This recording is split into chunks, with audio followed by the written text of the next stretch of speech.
Hello, I'm Isabella, and thank you for popping by. So, today I want to talk to you about two mindsets that we can choose to live in or choose not to live in. So, the first one is the abundance mindset. And obviously, the second one is the scarcity mindset. Now, a lot of us out there cling on to a scarcity mindset, especially if we lose something. The first thing we think about is the lack of whatever it is that we've lost. Or if we look at other people and we figure that we want to be like them, we want £1 million company, we want a villa in Spain, we want X, Y, and Z. We look at our situation as it is now, and we look at the other people, and we immediately go into a scarcity mindset. Now, this is not the way to play the game.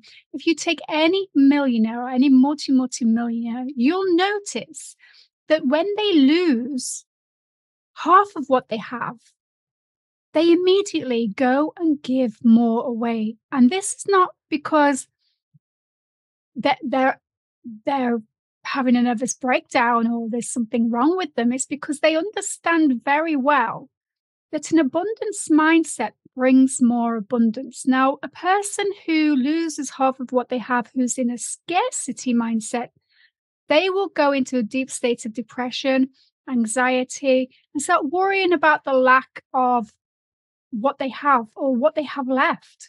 And 9 times out of 10, it will take years to come out of this.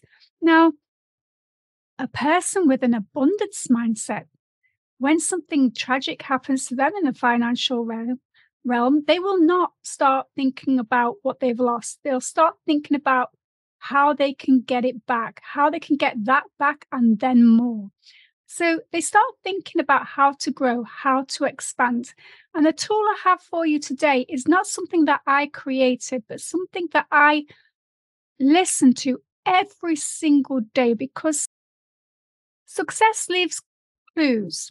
Now, when you follow the practices of those people that have already made it, you can quite easily follow in their footsteps. And start with abundance, because you'll find out that those people who've made it big in the world came from nothing. And the struggles that they had were phenomenal, but they found people and ways to overcome them. Now, the tool that I was talking about earlier is the Founders Podcast. It's the only way I have found so far to find out about all the big founders that have come before us, what they did, how they did it, and get a cross-reference for what to do. The host of the Founders Podcast magnificently correlates everything together into a usable format that you can actually start acting upon immediately.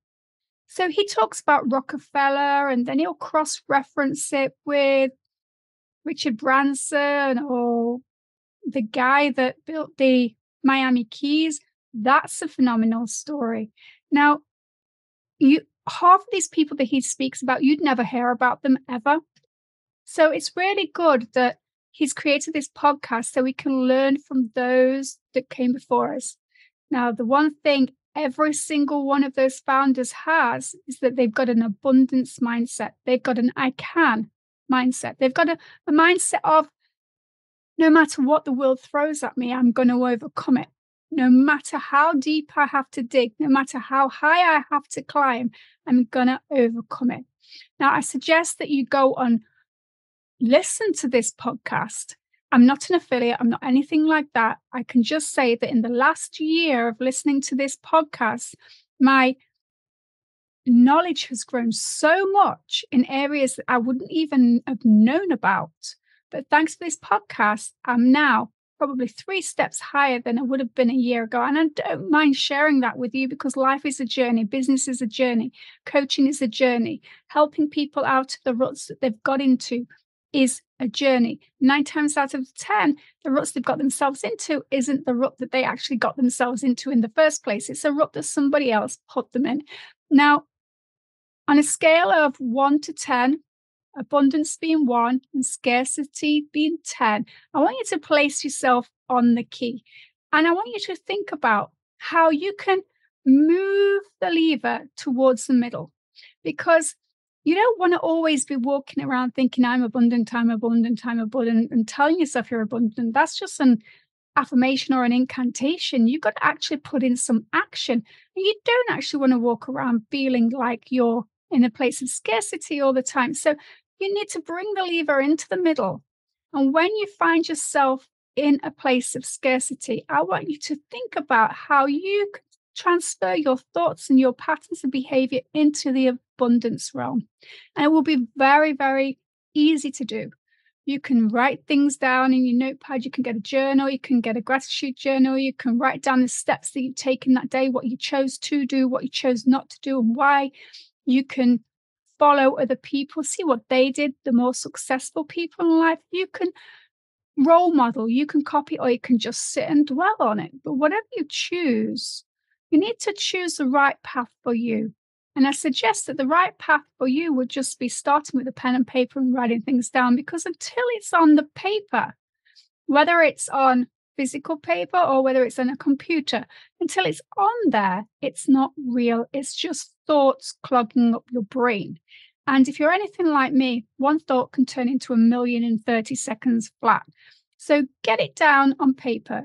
Get it down virtually. Just get it out of your head onto paper and start thinking about how you can transform your scarcity mindset into an abundance mindset. Now, I will put some links below to the Founders Podcast and to some tools that I have to help you get out of the scarcity mindset and into an abundance mindset. They're very clear. They're very clear cut.